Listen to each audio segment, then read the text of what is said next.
and these guys are a part of it so much. I wanted to be a part of it so much that we gave Brad the job of figuring out what's going on and how we can get involved. And so he figured out some stuff, but it just didn't feel right. But these guys, and then into the church through. How did you guys come into the church? I had gone to Southwood for years. And then you liked us better. Okay, perfect. Now, so they just because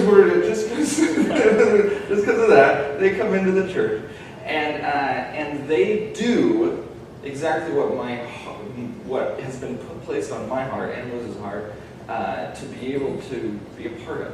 And so one of the things that we're doing with this is the giving tree. Now, can you explain first of all, before we get into the other stuff, of what the giving tree is? Currently, I work with kids that have been sexually exploited or trafficked, and also kids that are at risk for being exploited or just basically have really rough lives and really mental health. And so, working with that, we decided that these kids don't really have a lot of presence. They don't have a lot that they can hold on to and actually enjoy in life. And so, we just wanted to be that gift to them. And so, we're talking with Growth and Liz, we decided to do a giving tree where there's just a list of presents on there. You don't have to buy them all, by the way.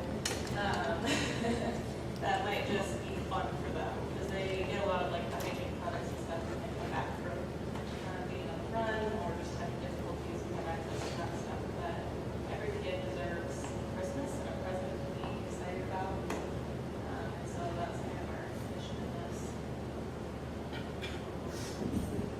There's also on the table right next to the tree, there's a tablet. If you could write down which tag, all of them are numbered, so if you can write down which number you take, and then if a phone number or email address, just in case it doesn't. Our goal is to have them back by, I think, December 8th. Is that right? December 9th. That's amazing. So that way we have time to wrap them and then get them to the kids. I mean, if they're not here by December 9th, please still bring them. But if you could put down your name and the best way to contact you, just in case they're not back, we have a way to kind of send a little reminder. And that would be awesome. The youth also have a tree as well with the same kids. Yeah, the youth are doing the same thing. Now, and by the way, this is Cassie. This is Austin. Yeah, I'm Jeff. That's what I said. Now, I get really into TV shows and movies. All right. Now, Liz watches all of these shows, and guys, please hear me. I love my wife. So I watch some of these shows because of that. And I choose to get into them because I love my wife. It's because of Liz, thank you, wife. It's because of Liz that I now look at advertisements and can notice the pose that they're doing, thanks to America's Next Top Model, right? It's not my choice to watch this show. It's my wife, and I love my wife. But and then I get into it, so whatever. How do you not watch that and learn a little bit? So, a few years ago, my wife and I, Liz, watched the show Felicity. I'm going to be ashamed of that. Or I might be ashamed of that, but pretend like I'm not. And it's very old, and I'm old enough to have enjoyed Felicity when it was age appropriate for me. And so we watched this show. And there was one episode that I refer to regularly because it's still stuck with me, where a bunch of frat guys, which I was one of, by the way, so that's not a judgment, it's just a truth of the show. A bunch of frat guys jumped Ben, the main character, and just beat him half to death. And that hit me, and I was stuck like, because I loved Ben. I was rooting for him, right? And everybody who watched Felicity, you were rooting for Ben. I didn't like the other guy. But, and he got beaten, and I was very sad by that. And so I connect with the people in these stories. Same kind of reason why I like those songs. I connect with the stories behind it and the people, even though they're fake. Whenever it came out, I didn't want to, but Liz drugged me to the movie Taken. And that I knew that would be with me in a very heavy way for way too long. I knew it would be. It's about a couple girls go on a trip, get kidnapped, and sold into the sex trade, basically, is a summary of it. And then the dad becomes awesome, by the way. Yeah. And most people focus on that part of it. I mostly forget about that, unless I see funny pictures online about it. But I mostly forget about that part because the part of with the girls struck me so strongly. And many of you have probably seen that movie, but we have told people to go see that movie. Not everybody, but some people to go see that movie. How is what's actually happening? Because what I've heard is that Hollywood isn't exactly right all the time. I've heard this before. That movie's pretty accurate. Okay, so what I want to know, first of all, is how is what's actually happening in Portland different from that movie? So in Taken, they kidnap the girls, and we say girls a lot because that's primarily who we work with, but there's actually happens to girls and boys. But they're kidnapped and taken into the sex trafficking world. But in reality, the majority of kids who end up, the average age of entry is between 11 and 13 years of age. The majority of the kids taken into the sex industry are more manipulated and brainwashed rather than kidnapped. So they're people who pretend to be their boyfriends. Sometimes the higher up, what they call pimps, use same age peers or close to age peers who then befriend them and then go and connect them with their pimps. So most of the time it's not a kidnapping and scenario. It's more like a I love you or we're really good friends, and then they kind of find that area of need. So whether or not they're in a home where they don't feel loved, whether or not their family's very poor and they can't afford basic clothing,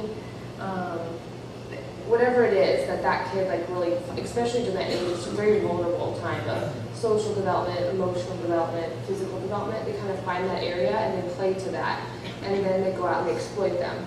Once the children have been exploited, it's very difficult for them to come back into the world that other people live in because they don't feel worthy, they feel dirty. And they've been told that repeatedly by other exploiters, and they basically break them down emotionally. And so they feel like they have no other worth, no other identity than being used for sex. So they literally take away their ID if they have any, they change their name. A lot of times they'll move them out of the area so that they're socially isolated. So they basically remake them into a commodity that they can sell over and over again. So that's how it typically works in Portland. We've had a few different conversations and a couple of meetings, and when one of my big questions was, okay, well, why, if they're not stolen or kidnapped, why don't they, how do I word this? I'll word it how they did online, so I don't look like a weird jerk, because now I know the truth. Talking with these guys has transformed the way I look at so much in this world. It's changed a lot of it. And I get really passionate about it. I was in the back looking at the ages of the people on there, and I got really angry, again, as I tend to do, and was almost crying in the back during that first worship set because I was just looking at what's the lives that are represented on those pieces of paper back there. So much of me, in me has changed in terms of jokes that I think are funny, in terms of the way I look at certain things.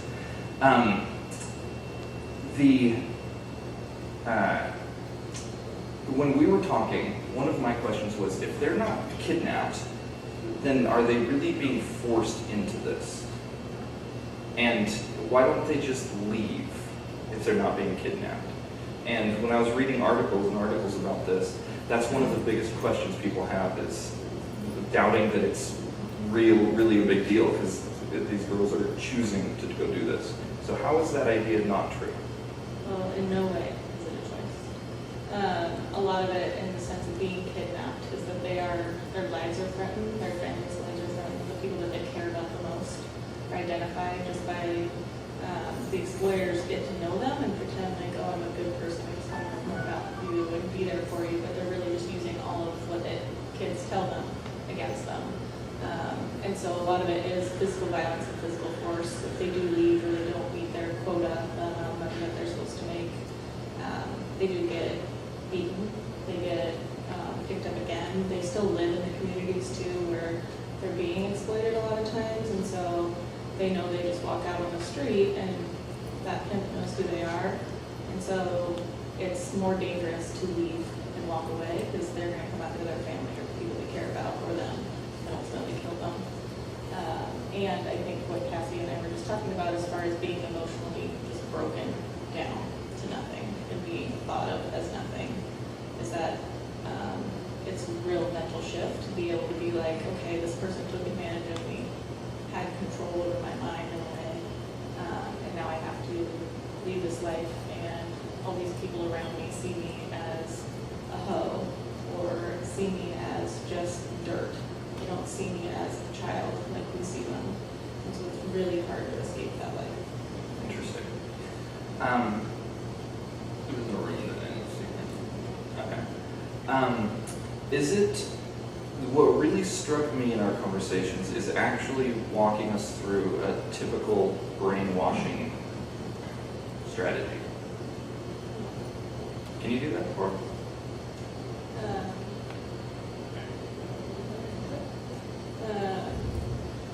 Basically, I think, I don't know how you want me to walk you through it, I could refer to you real quick, but, Thanks.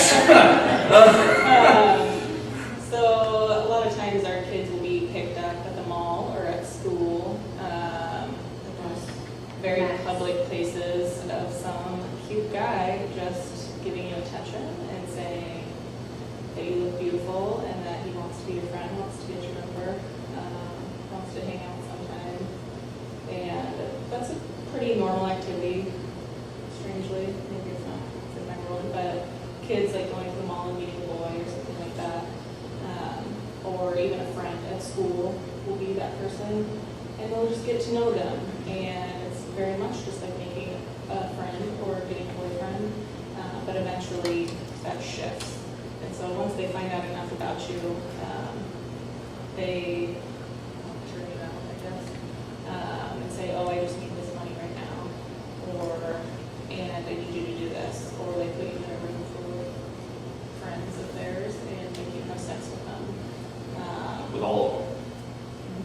And so they just break you down so you feel like you're nothing, and that's all that you're worth, and you just feel gross after being raped, and people taking advantage of you sexually, and I think that just kind of breaks you down to a point where now you're in it, and now they can put you out on the track, sorry for using words, which is basically either being posted on websites or walking the street to make money for them.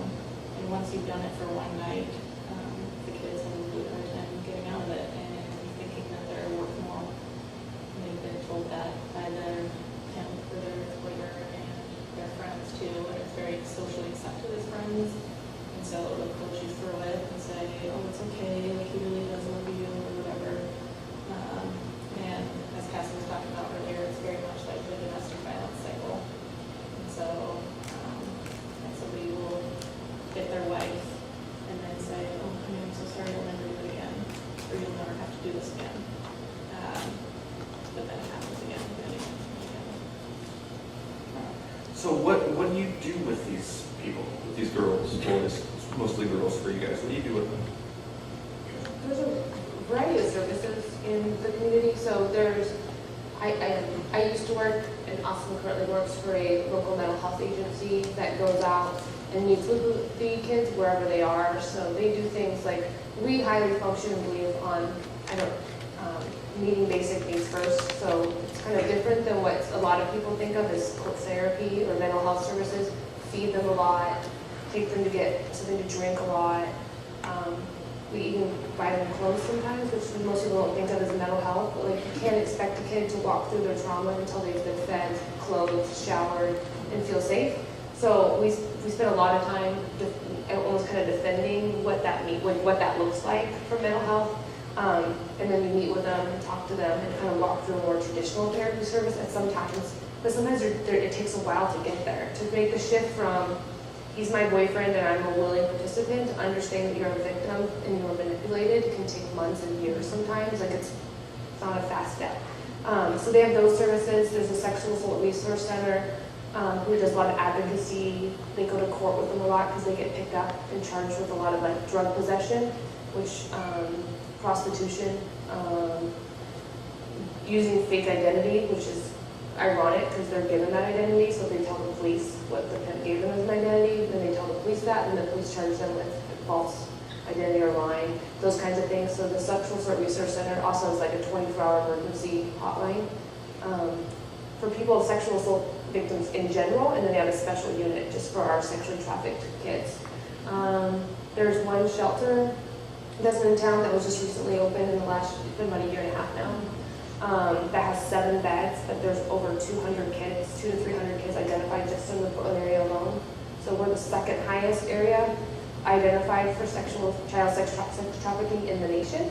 So 7 beds is by far not what we need as far as need-based. It's also very, it's a confidential location, but it's a very central location, close to a city. So it's not very private. The pimps know where it's at. They circle the block a lot. You live downtown. How's it different for you living downtown and then It's interesting because I lived downtown for years, and I go and I walk my dog at 2 in the morning, and I feel completely safe. Like I get up in the morning and go to the market and get stuff, and then I'll take my kids that I work with down there, and the way they view the city of Portland and the way I view the city of Portland are like night and day. Like I feel completely safe walking outside all hours of the day, and they literally can't get on the bus without worrying about their lives, who they're going to run into, because it's not just their pimp, it's like the affiliates of. So it's like a hierarchy, and so they watch out for each other's girls. They'll use other terms. So their pimps in jail, then one of their buddies watches out for their girls because they're still expected to make the money, or if they're caught talking to another guy, or a lot of our girls have kids because when you're involved in sex trafficking, you have sexual relationships which then produce children.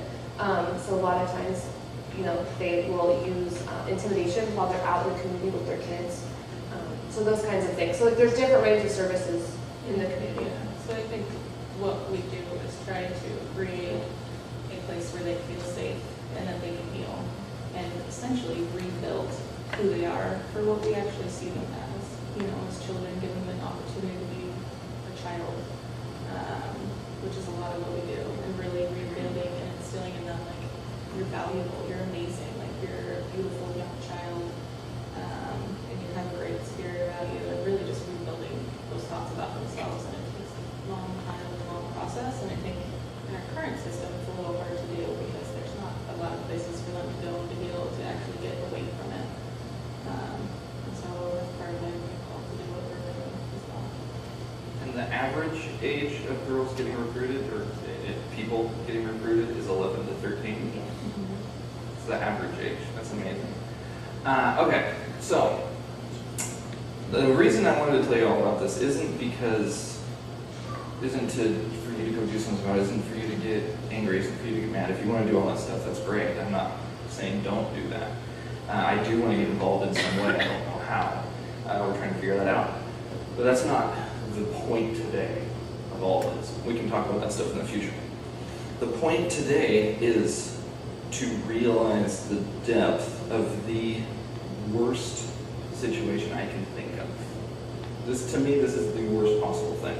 I don't know of something worse. And which is why I didn't want to see that movie, because it makes me so angry and it affects how I parent, all kinds of stuff. But hopefully in a good way. I've actually responded to it. What's that? Don't send your children to the bachelor's or Okay. But that's so weird. So you guys are, and the point is that you guys are in this with these people, with these girls especially, all the time. And your lives are based on this. Your job goes about it. Your the other thing you're trying to do with Village for One. Village for One. That's about this. But and so you're immersed in all of this. You guys, and a lot of the women here can attest to this. You guys are two very joy-filled people. You're fun to be around. What's that? That's good. Well, that's what I hear. I don't know. I haven't spent enough time with you yet to know that. We've been talking about stuff that's not fun when we're together. But I hear that you're very fun. My wife likes you at least, and she is a very fun person as well. So, how in the world? I would not. Okay, I can't imagine being able to be as fun as you are, as joy-filled as you are, while being involved in this kind of life. How do you do that? I'd like to hear from both of you about that one. I was thinking about it, you asked us earlier, I don't remember what I said, but I think that we are very close to this. Like, we connect with these kids, like we're their safe person, and so they call us like right after something really bad happens, right after they've been raped, or right after their kid has beaten them, or coming from the life and meeting with us, because we meet with them while they're still in the life, is what a lot of our kids refer to it as. And so we see a lot of that pain, and our hearts do break for it, obviously, because that's why we're doing what we're doing. But in order to maintain that joy, I think that connecting with them on a level that most people don't get to see them as children and see their beautiful spirits. And they are this amazing light in this really, really dark place. To see their smile and experience just life with them, have them laugh with you, have them have insight into seeing themselves as beautiful human beings and seeing themselves as valuable and worthy. I think that definitely pushes us forward and allows us to experience joy, because those moments are just so amazing. And being in awe of just their resiliency and what they go through, and the fact that they're still like surviving and alive in this world that's so painful. It's amazing to see. And I think also what Cassie and I realized over this last year, it's been a little rough on us, is that we need to be filled up and renewed ourselves. And I think that if you don't do that, I think tapping into people, into God, and into worship has been so amazing for me. Because I think if I didn't have that, I don't know how I would function. I would probably just fall apart all the time, which I do sometimes. But I think finding ways to fill you up and really having that vision that we have to build a home for these kids in a safe place and allowing them to heal really drives us forward. And I think over the last few months has really created a lot of that joy, because we know that we're working towards something for them, and being able to give to them the way that they deserve and need them to. How about you? Mine is the kids. I love them dearly. I actually caught the other day I was at the doctor's office, and I called them my kids, so they actually have my chart that I have children. And I don't actually have any children. But I was like, they're like your mother. I was like, oh wait, oh no, yeah, those kids. And I had to explain to when I say my kids who they are, because I say it so often I don't even realize it. So I just find the joy in being with them. Like I've spent my entire adult life in school. And I learn more from them just hanging out with them and having lunch with them than I ever would anywhere else.